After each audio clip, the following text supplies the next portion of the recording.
Hi, everyone. Welcome to today's webinar, which is on college applications during the time of COVID-19. As you all know, this is a very stressful time for everyone. And I think it's particularly stressful for students because students have been sent back from campus, a midterm.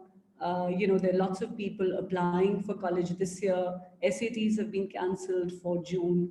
And there are all sorts of questions going on in our minds about how applications are going to be viewed this year. People can't go for their internships, people can't participate in extracurricular activities. There's a whole host of questions going through every student's mind. And over here at WritersQi, we put together this webinar because we wanted to address the questions that everybody had. A very quick introduction about us. I'm Anjali Raghbir, and with me is Rachna Grewal from my team. We both run WritersQi, an education consultancy in India, in New Delhi. We deal with students, helping them through the application process, right from grade 9 onwards. And we're very selective in who we choose. We deal with a very select number of students. We're not very mass-based, we're very niche consultants. With me today, I have Paul Greene joining us from New York. He's in the middle of the action. Paul is a very dear family friend who's we've known for the last 25 years. It's really exciting to have you with us, Paul. Paul has been an admissions officer at Boston University. He's helped set up campuses in the Middle East. And now he's currently a college counselor with the United Nations International School in New York. So he's been on both sides of the fence. He knows what admissions officers are looking at, and he knows the challenges that students go through. A really warm welcome to you, Paul, and thank you so much for joining us from New York. The other guest that we have today is Erica. Erica runs Arborbridge Test Prep. They got into the online game much before online became a necessity, I think, today. And we've had students go to them. They've been absolutely fantastic. They're very thorough in the way they test. We've had great results with them. Erica, thank you so much for joining us. Rachna, who's with us, my team member who I just couldn't do without, is with us. She's an amazing resource in herself. Rachna, you want to say a little bit about yourself before I move on to Paul and Erica? Oops, sorry guys. Thank you, Anjali. I've been working with Anjali at WritersQi since last year. We've known each other for several years before that, working on other platforms. I've learned a lot through the last year, and I'm looking forward to this exciting webinar. We have a host of webinars planned for you coming up in the next few weeks to answer your questions and to take you through the application process. Welcome, Erica. Welcome, Paul. Okay, so let's start first by, I think the most pressing question right now is to understand the impact over different areas. And let's start off with the impact on the SATs. And my question is to Erica, but what is the impact of COVID-19 on the SATs?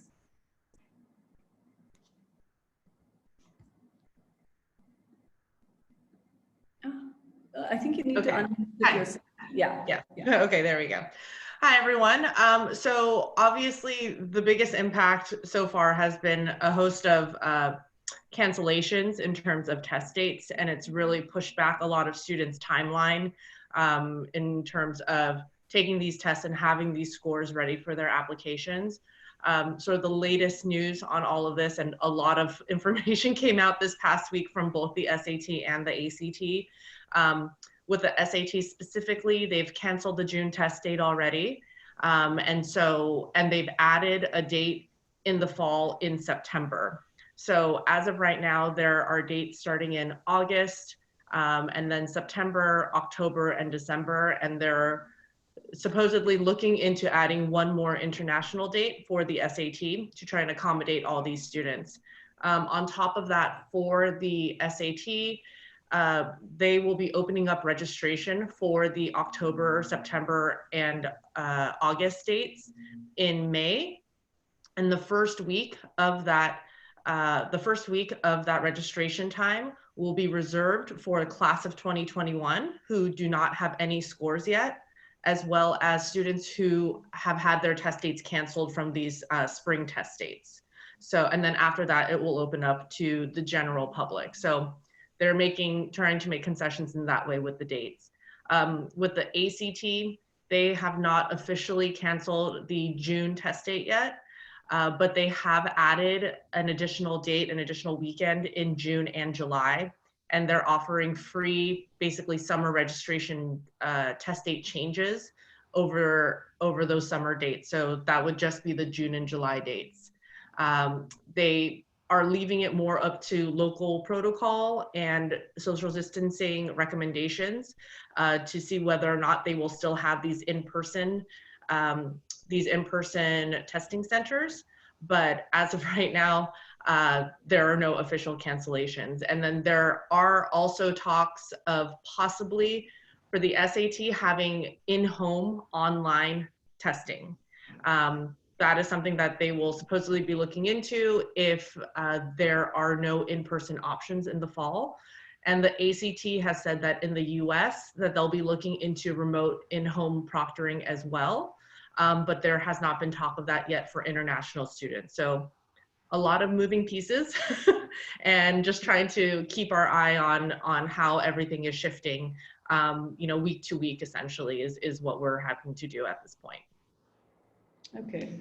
So when you talk about in-home testing, taking the exam at home, how do you think that's going to work internationally? Do you think colleges will give it that much weight if it's an at-home test? It'll be hard to qualify exactly how universities will look at this and weigh this. And I think that's a lot of the guesswork, unfortunately, that is going into this year. But at the same time, with, for example, the AP exams, which have already been confirmed to be online in-home testing, with those, how they're setting it up is they're essentially truncating the exams to just free response questions and having some sort of virtual proctor that will be overseeing each of the students as they take it. For us, I think what we're trying to evaluate and keep an eye on is to see how they will logistically handle all of that, because obviously with the SAT and ACT, there are so many more students to handle with that. So the short answer is we don't know exactly how that might look, but the long answer is, we can keep an eye on it. And I think the AP exams and the success of that and how that goes will tell us a lot about how they might structure this going into the fall if necessary. Sure. So one of the things that we find as counselors is how do we keep the students motivated? It's really disheartening. You study for 3 months, 4 months, and then you find out that the test is canceled. How are you dealing with that with your students across the globe?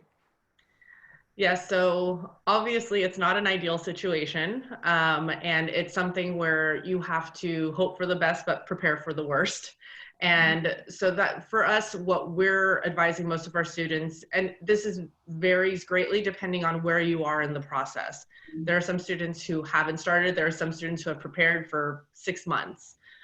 So it may be that a lot of our students who, for example, were prepping for the June test date that was canceled, some of them, if they were close to their goal scores, were telling them to take a break from prep. And having them restart again later in the summer. If they were still far off from where they wanted to be, we might slow down the pace of their preparation a little bit, but still have them continue to work because they need that training. And some students, if you're totally far off from your score and, given that there are some test optional, a lot of schools are going test optional, it may be in your best interest to not take the tests anymore. And so it's a very individual basis that you have to make that decision. And yeah, there's unfortunately no blanket statement from student to student on that, in that regard. Sure. Which brings me to my next question, which is about test optional. So there's a lot of talk of schools going test optional. And I think when the UCs, the University of California, has joined that bandwagon of test optional schools, it suddenly gave it a lot more prominence. So I'd like to ask Paul, what do you think should a student do in terms of the test optional policy? Do you think that's really optional, or is that something that most students should take? What are your thoughts on that?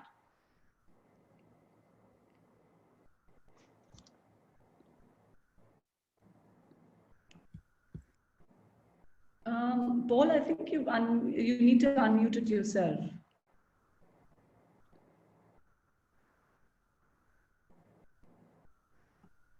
Okay, can you hear me now? Yes, yes. Okay. All right. First of all, good evening, everyone. It's great to be with you here in New York. My background is actually Boston University, so I thought I would put that up, hopefully to inspire everyone. You know, how might universities use testing? I appreciate Erica is really spot on in her assessment. I think one of the questions is you also asked how might in-home testing be trusted, or how does testing work? The reality is in the application process, testing isn't always another piece of information. It's never the overwhelming determining factor in an application, and we'll talk a little about holistic admissions in a bit. But I do think now more than ever, universities are going to, if a student presents an SAT or ACT test, they're going to say, okay, how does this look within the context of the rest of the application? And as always, Erica was exactly right. It's an individual case-by-case basis, you know, to talk with your counselor, think about what you might want to do. And I'm advising students, you know, not to stress too much about the testing this year, because I think universities are on the spot. It's they who have to change the way they're doing things. So many incredibly popular universities now are going test optional for the near future. Boston University itself was one of the first to come out in the Boston area. Tufts University, Northeastern, I mean, some of the biggest in the Boston area, as well as California, as Anjali mentioned. You know, you add in whether it's Tulane and some of the other schools around the country, it's quite a movement. And I actually wonder in a year or two after this experiment is over, if we may see some universities keep test optional policies. Yeah, I think the Ivy Leagues haven't yet joined the bandwagon, and that's, you know, a lot of very ambitious students don't know what to do with that. And that is, like you said, a moving piece. I mean, we really don't know where we can go with that. Sorry, I think I forgot to mention that you can use, to all the attendees, you can use the Q&A to ask any questions that you may want to. If you post your questions on Q&A, we will try and answer them as best as we can right now on the panel and in the text box. In case we can't, then we'll be sending emails to you with answers to the questions. Right. Thank you, Paul. That's a great insight. I think Erica mentioned about the APs as well, about, you know, the in-home testing. So that remains to be seen. And test optional is going to be definitely something that the universities have to turn their heads around and see what they're doing with it. I think let's talk a little bit about the application process. That would be interesting to hear from Paul as to what will the application process be this year? How do you think students should handle their applications? So I think a big question for every student is when they think about applying to university, the different components of the application.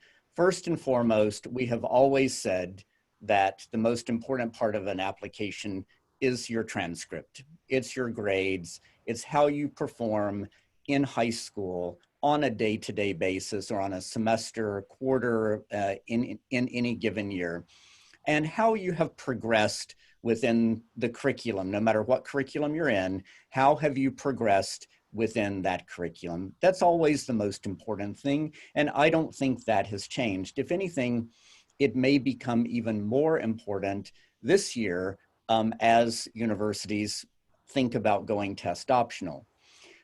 One question that always comes up is, so what if I decide not to submit a test score? Even if I take a test and maybe I don't think I want to submit that score, or maybe if I think, you know what, a school is test optional, does it really mean they're test optional? And the answer is yes. If a school says they're test optional, they are test optional. They cannot hold you accountable if you don't submit an exam. But what does that mean? What it means is they're going to look at the other parts of your application to try and put together all of the pieces of who you are academically, who you are personally, and are you a fit for their campus? Are you a match for their campus environment? And quite frankly, the program to which you may have applied, whether it's engineering or business or international relations or economics, whatever your interest, are you a fit for their campus and their program? So your transcript is first, then they will move on to your recommendations. And I think that teacher recommendations, possibly a counselor recommendation, will carry a lot more weight this year, particularly in the test optional environment. So those will be factored in. And I think we'll talk a little bit about extracurriculars that I don't know about now, or at some point. But the reality is, universities are still expecting you, students, to stay active. This pandemic is not an opportunity to stay home and play video games and eat mom's cooking and just have a nice time, binge watch movies on TV. No, they want you to stay active. And so they're going to be looking at how you responded to this pandemic, right? They're going to be looking at, okay, this is bad. You know, this is not what we wanted. Nobody wants to be in this situation, but given a difficult situation, how did you respond to that? And I think that'll be a question on the minds of many university admissions officers, is how did you respond? So they'll be looking at this all together. And in the US, it is called a holistic review. They're trying to put all of these pieces together to see if they're able to give you an offer of admission. And may I add to that, Paul, that all the admissions officers, all the webinars we've been attending, I think they've been talking about how are people utilizing this time. This is an opportunity for people to learn online. It's an opportunity to volunteer online. There's so many things that you could do. How are you helping out people at home? How are you empathizing with the community around you? I think there's so many opportunities, and I think students must take charge of it. And it's very well pointed out. Don't spend all your time, just wasting your time binge watching Netflix. So that absolutely right. Yeah, I was recommending to a student the other day who's interested in engineering, perhaps mechanical or electrical or something like that, and was planning to do a program over the summer in mechanics, actually. And we were all very excited about it, but he can't do it anymore. And I was suggesting, well, now's the opportunity. You can go online.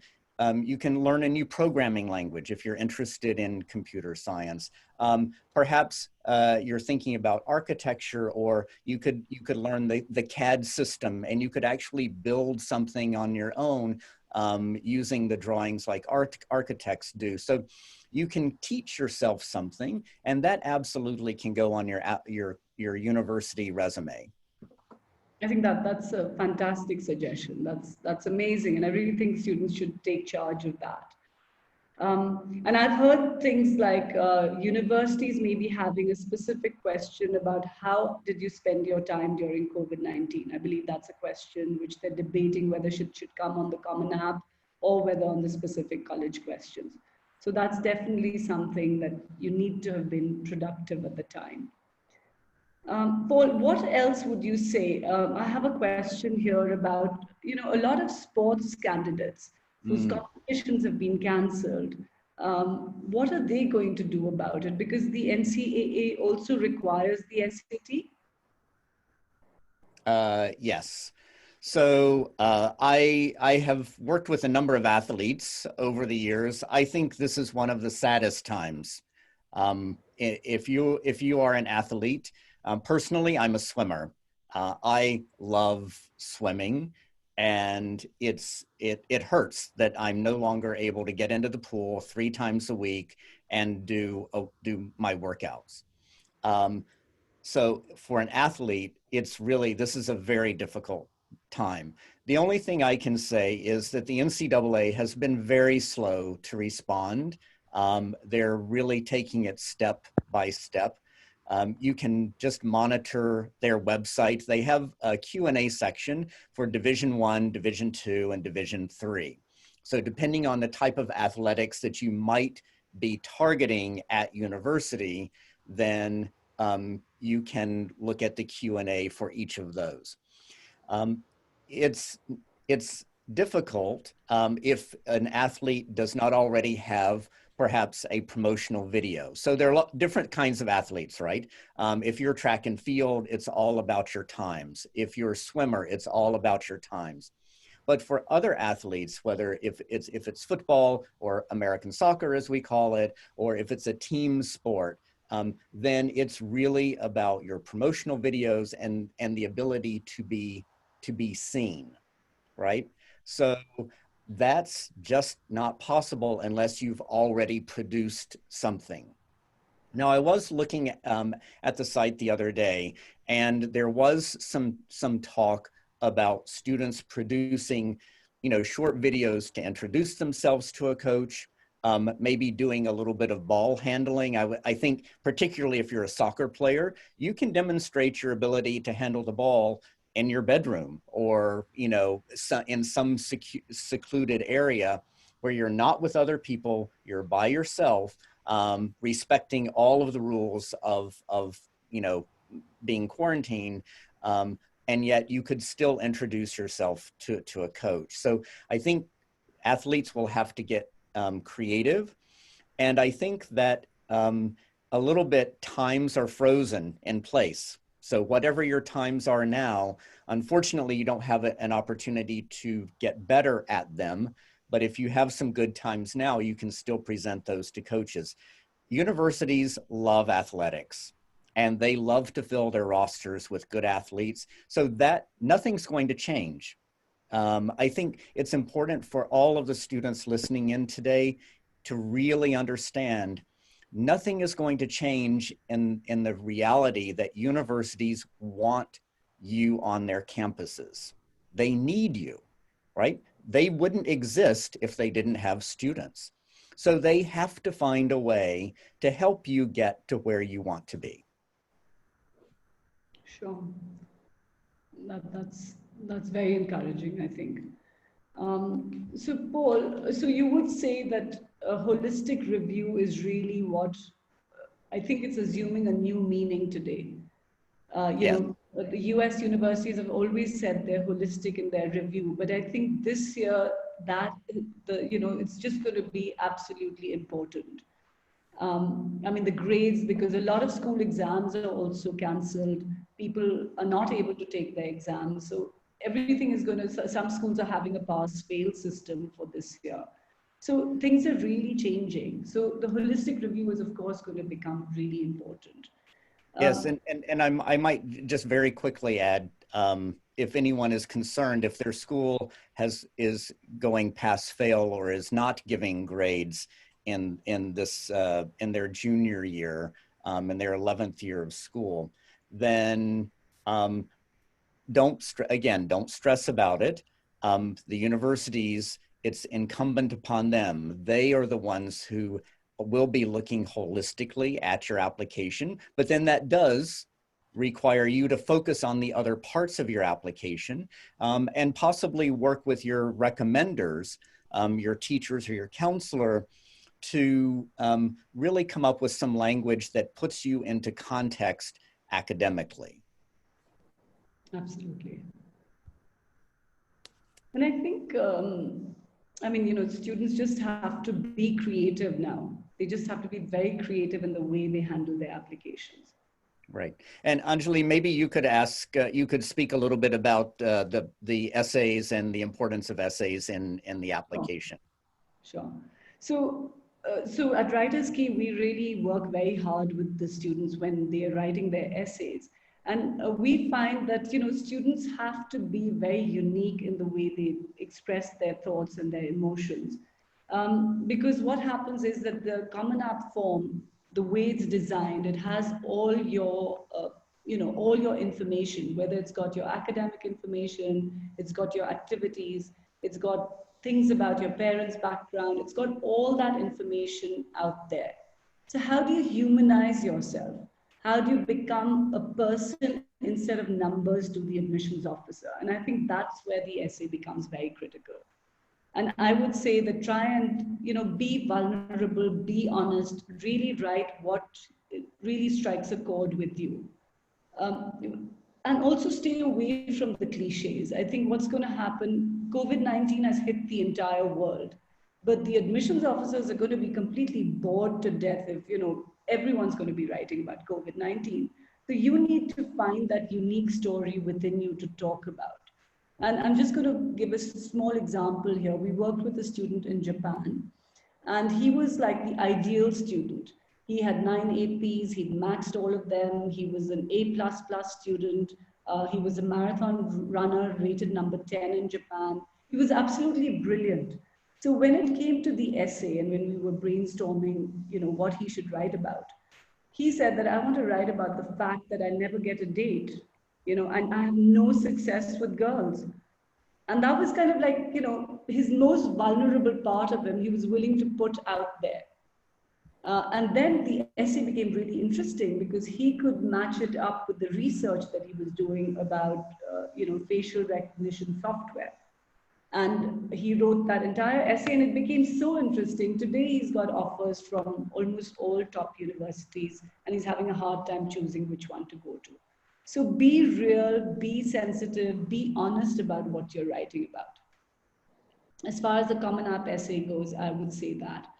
And the why college essay, I think this year is going to assume paramount importance because you can't visit campuses anymore. And colleges want to know how you've explored them. How have you thought about how you're going to fit in and what is it that you're bringing to the college?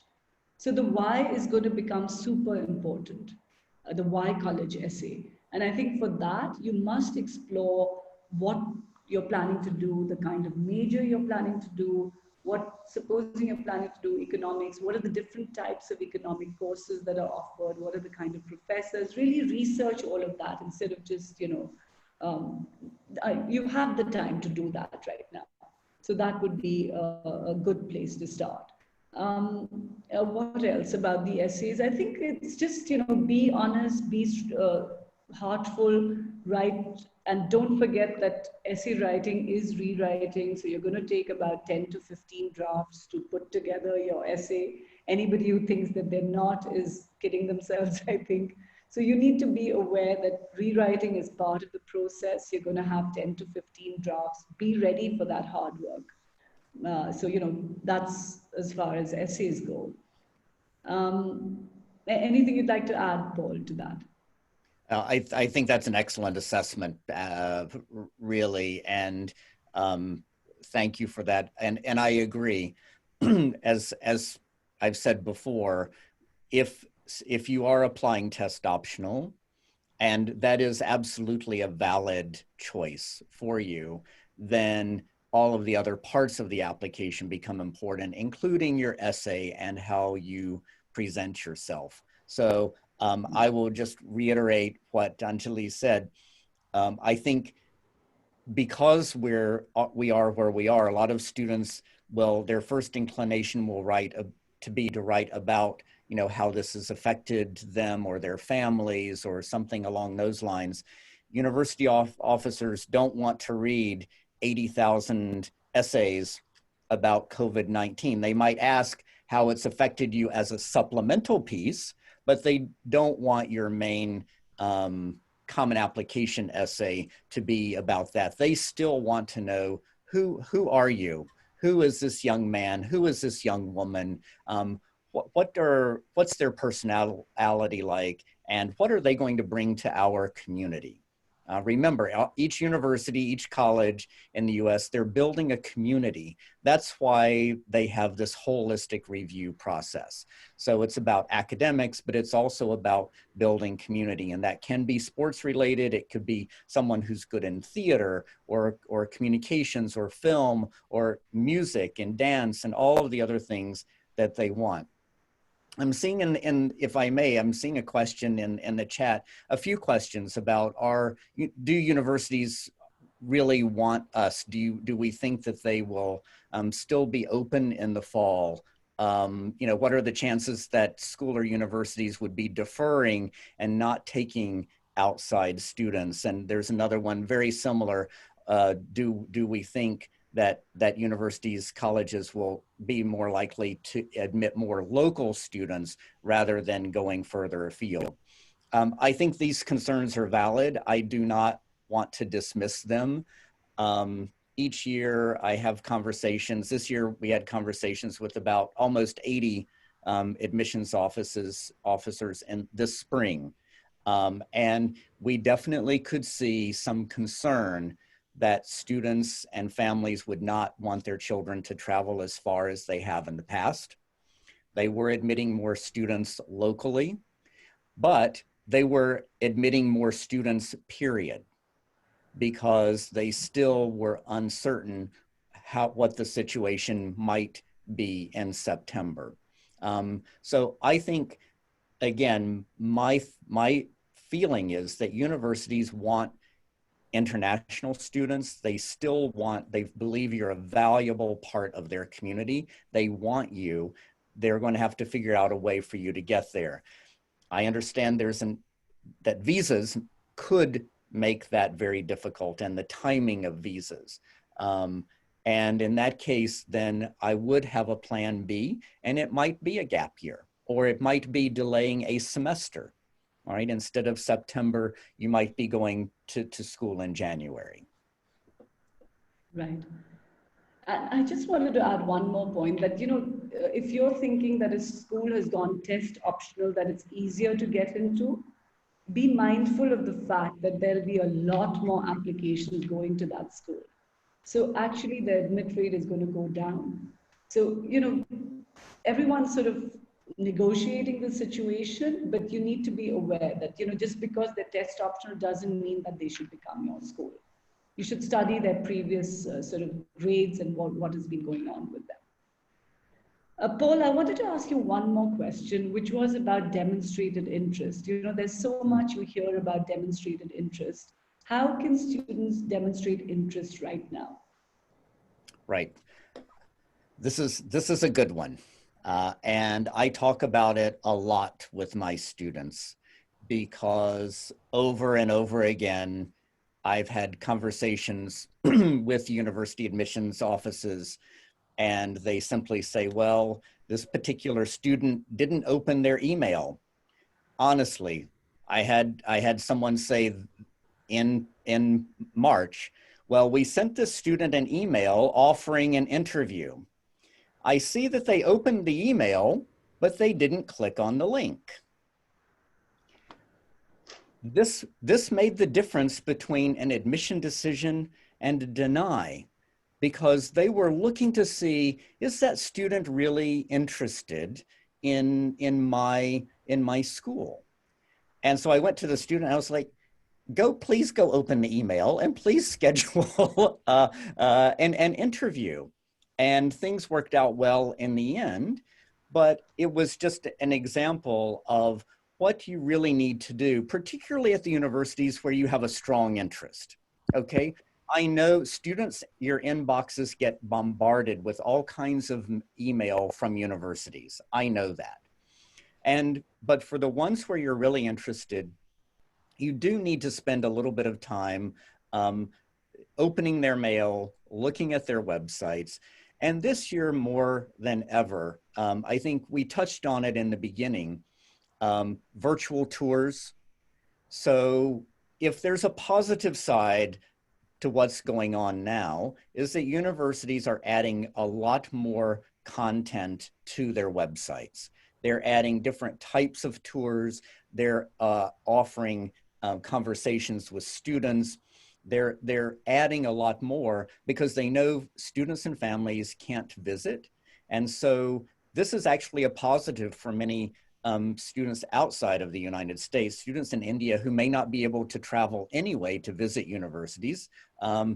This is actually a positive for all of you to really try and get to know the institution more. And as Anjali, it ties back to what she said earlier on the essays and the supplements. You really need to dig deep to find out, to get more information as you're writing these things, but also finding a fit for you.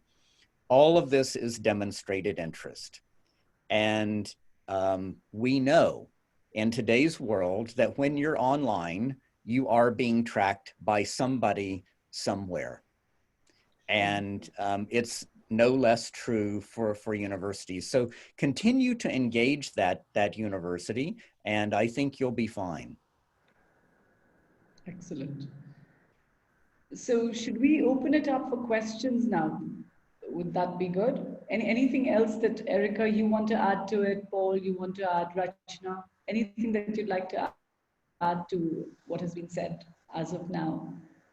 Yeah, I mean, I think the one thing that I want to emphasize again is that every student's situation is going to be different depending on what your profile is, what your scores are. Just in terms of testing, obviously the College Board and ACT are scrambling to try and make sure that students have the opportunity in the fall to take these tests if you need them.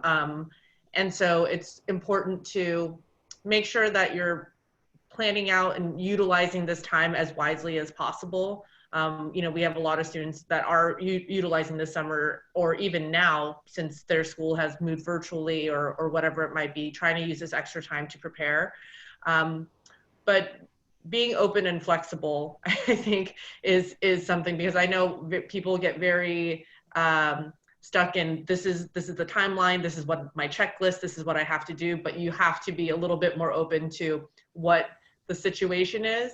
And yeah, I mean, talking to your counselors, talking to someone like me, you know, where I advise students and families on what to do next, and just making sure that you figure out what's best for you is super important at this point in time. I totally agree. I think there's one question about test optional that students are asking, is that supposing you do submit test scores, supposing you have taken the test, would they be at how would that be viewed? Would they be at a disadvantage? Would they be at an advantage? How would admissions officers take into account if they were test optional and they got a test score?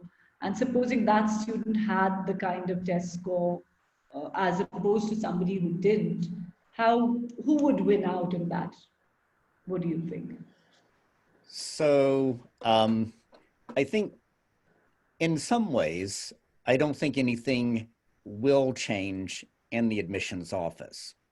I think students are concerned, families are concerned that with all of the changes on the outside, that there will be massive change on the inside of the admissions office at universities. I think that universities are still going to use their holistic evaluation tools, the essay, the supplemental essays, teacher recommendations, possibly a counselor recommendation, the transcript, and any other kind of tool at their disposal to get an idea of the student's suitability. I think that test scores have always been used in the admissions process in many ways as an indicator, as a validator. So you can think of tests in a number of ways. You know, first of all, you have a really strong student with an excellent transcript and good teacher recommendations, and the test scores are correspondingly strong.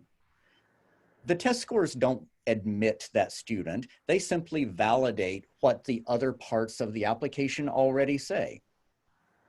So then let's say you have a student who might have a slightly weaker transcript, but the teacher recommendations are still really fantastic, that this student is the kind of student you want in your classroom because he or she really is putting their heart and soul into it. What teacher doesn't love to teach a student who really loves to learn?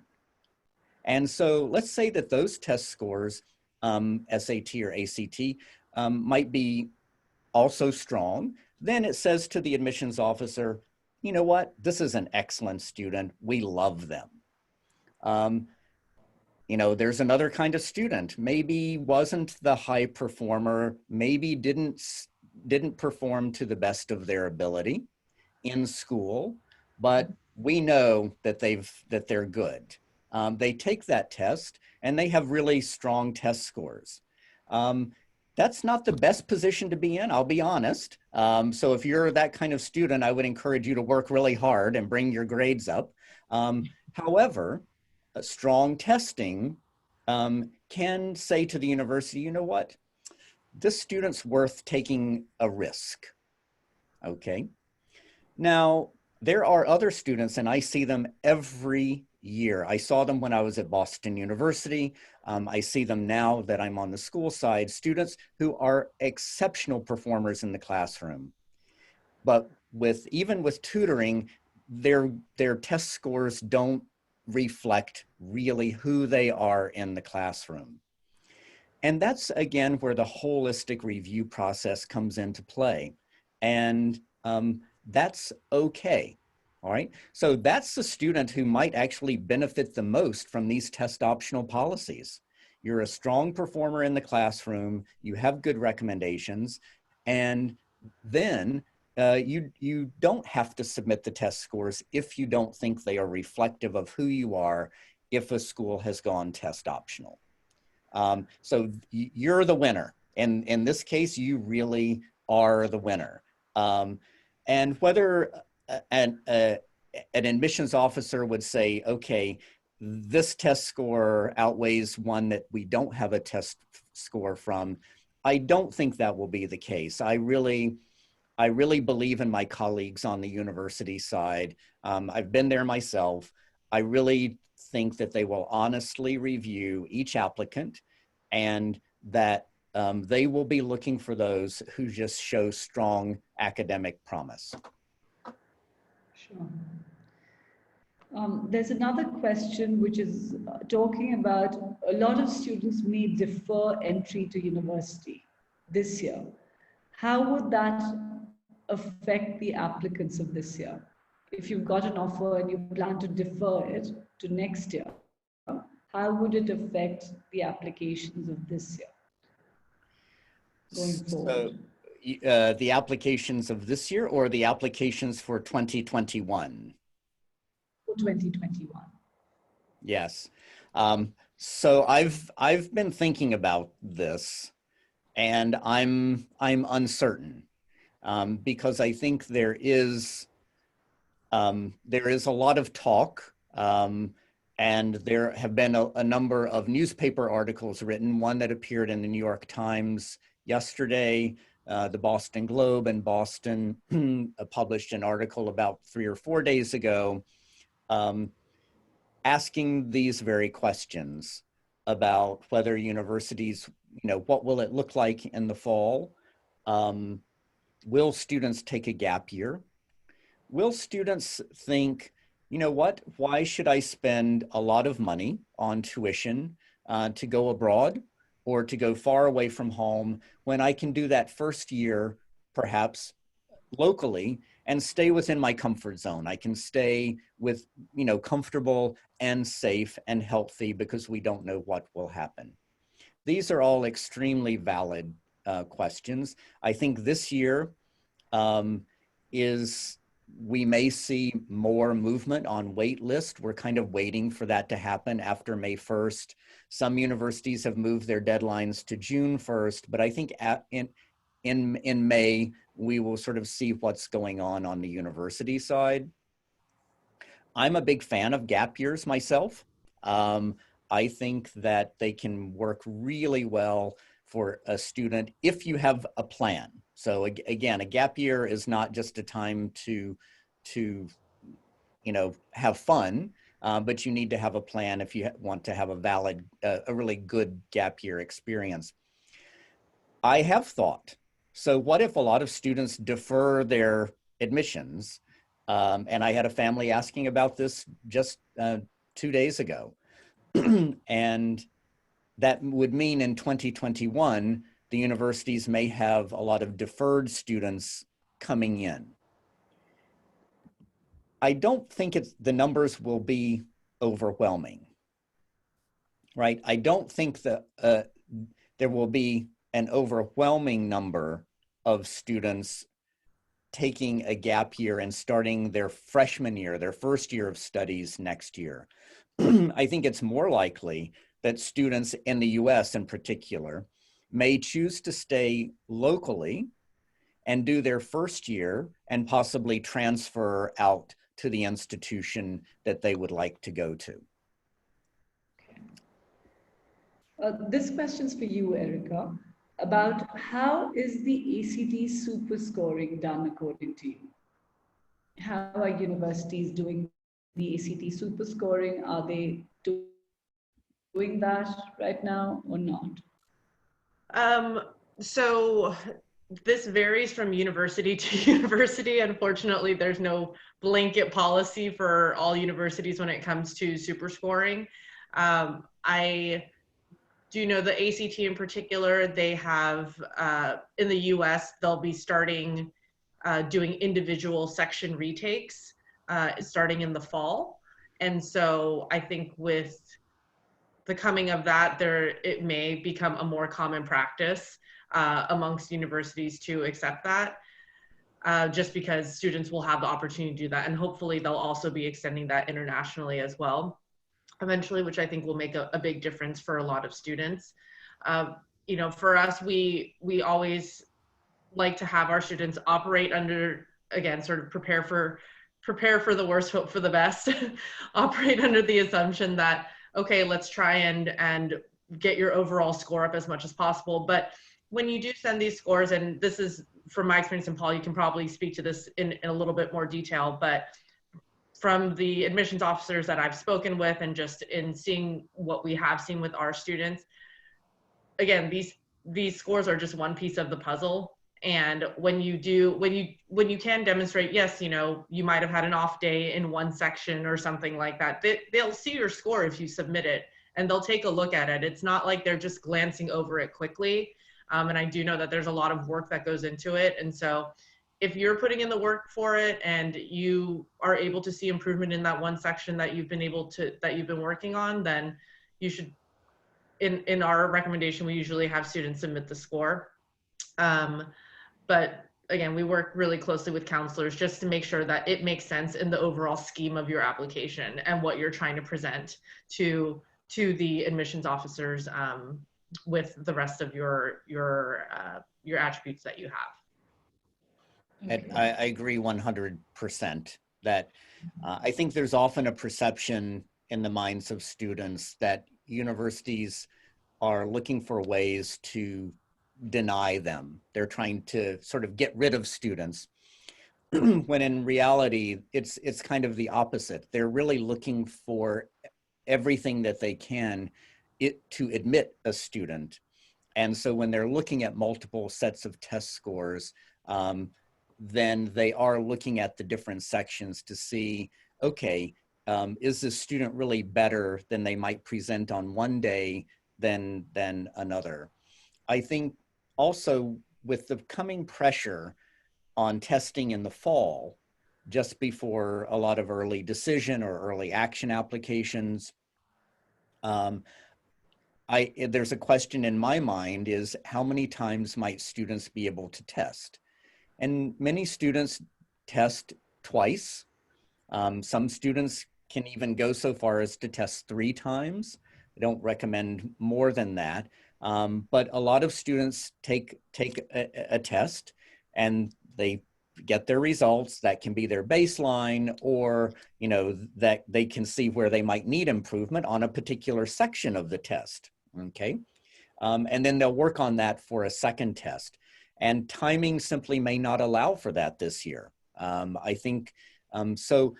I do believe universities are going to look at the number of tests a student has been able to take. And if you're only able to take 1 test, if you're lucky enough to take 1 test, and then I think they will take that into context as well. Okay. So there is a lot of talk about college application deadlines getting pushed forward. So early decision, early action deadlines may actually move so that colleges might have time to review the SATs, which are being taken later in the year. Any thoughts on that? Anything you heard, Erica? Yeah, Erica, have you heard anything?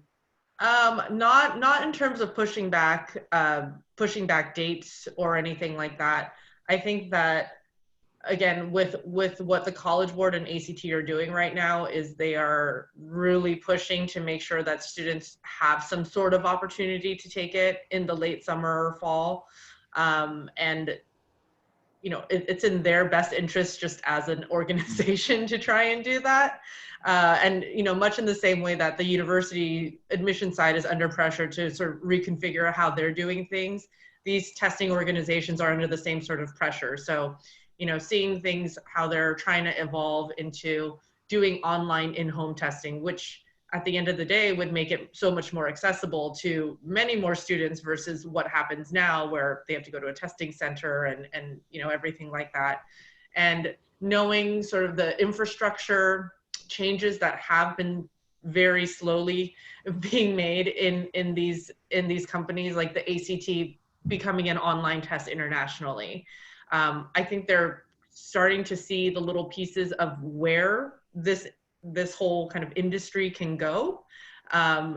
This whole pandemic is just fast forwarding the process for them to have to think about how can we make this evolve and what is going to make the most sense for them as an organization, for students, and then within the context of their applications too. So yeah, it's right now, unfortunately, a lot of it is just speculation and trying to give our best educated guess based on what their patterns and responses have been to different things in the past with, other cancellations or whatever it might be. So yeah.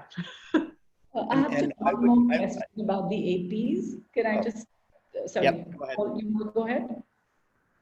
Well, I was just going to add on the early deadlines that I haven't seen anyone saying they might move their deadlines. But again, I think our counseling is very similar to previous years.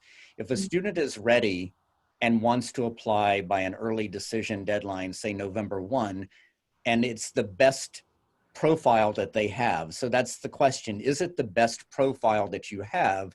Then you should apply. A lot of universities have an early decision round 2. So I suspect that actually they may not move round 1, but round 2, if a university has that, may become extraordinarily important in the grand scheme of things. I also think it's going to make round 2 a lot more competitive. And we've seen that a little bit over the years, the last couple of years, where students might apply round 1. If they don't get that decision that they want, then they have a round 2 option at the ready. I suspect that early decision round 2 for universities who have it will be very strong this year, because it will also allow a semester of assessment before they apply. Okay. Erica, this question's about the APs. So the student wants to know that the APs have gone online and they're offering free response questions, right? Mm-hmm. So, and they're still being graded out of 5. So her question is that are the number of free response questions being increased, or are they the same as the normal APs before? Do you have any clue about that? Yeah, so the College Board did release more specific information on each of the individual exams. The good news is that these tests are essentially truncated versions, simplified versions of what they've traditionally given. It varies from test to test depending on what subjects you're taking. The math and sciences each have 2 free response questions that they'll be graded on. The English and history, I believe, have 1 free response question. And the languages have 2 speaker questions that you have to answer. And so they're shortened versions. Of course, that puts a lot more pressure on the students to know the information that's going to be presented. And because it's open note, which seems like an advantage. It's only an advantage if you have the proper notes and know how to use them. And so it's really, there's still a good amount of preparation. And we can also, we actually have an excellent blog post that gives you some information about how to organize your notes and how to prepare for a test like this that's different from what you traditionally might do for these AP exams. But yeah, you know, it's great that they're giving them this access and the ability to get the score, but it does put a little bit more onus on the student to organize what they have learned up to this point, and to make sure that they're well prepared for it. And I just want to add to that, that the APs will be given credit. Most universities, everyone's come out and said that these APs will be given credit for courses in the US. So and IB exam, IB grades as well. Right, IB grades as well. So you're still in a good situation where that is concerned. I think we have time for one last question before we wrap up. I think there's, sorry, just give me 1 second. There's a question about, will I now be at an advantage being an international applicant? I don't, personally, I don't think that will change at all. I think that international applicants have always been desirable for US universities. When I was at Boston University, it was the reason that I traveled to India twice a year was to work with students from India. And Boston University has continued that. I think universities more than ever will want to ensure that their communities are diverse, and that includes international students. So I don't think I don't think that will have changed for institutions who really value what an international student brings to their campus. Anjali, I'm seeing a couple of questions just about, before we go, on summer activities. And one is, what if I take a summer online course? Yes, I think that's a fabulous idea. A lot of universities offer online courses for credit. So you might even get a transcript out of that. It may not be accepted for credit at the university where you eventually enroll, but it really says something about you. So I like that idea as a summer activity. Another one is, if I have a social media blog, will that be accepted? Or can I add that into my resume? I think that's another fantastic idea. If you are a social influencer of some sort, or you have a blog, or you've started a blog in response to what's going on, then that's something else you can absolutely add to your application. Excellent. I think that we've run out of time, and it's been absolutely fantastic to have your insights. Erica, you've given us some great ideas on how to take the SAT, ACT, dates you've mentioned. And let me mention one more thing, that this conversation is relevant today. Things can change very quickly in this environment, and that's something that you should be mindful of. You should be in touch with your counselors. You can get in touch with us. If you have any questions for Erica and Paul, they would be happy to answer them. We will be happy to share the questions with them. Paul, it's been absolutely fantastic. Stay safe. I know New York is really hit really badly, and really, it hurts to think how New York is suffering so much. Thank you, both of you. Thank you, Rachna, for making sure that all the questions are answered. And with that, we bring this session to a close. We're having another session on choosing your college major. So we're having 3 students one from Wharton, one from Northwestern who's done computer science, and one from, sorry, I forgot, where was the third student? Yeah, from Columbia who's done biology. So they're going to be talking about their majors, how they navigated the college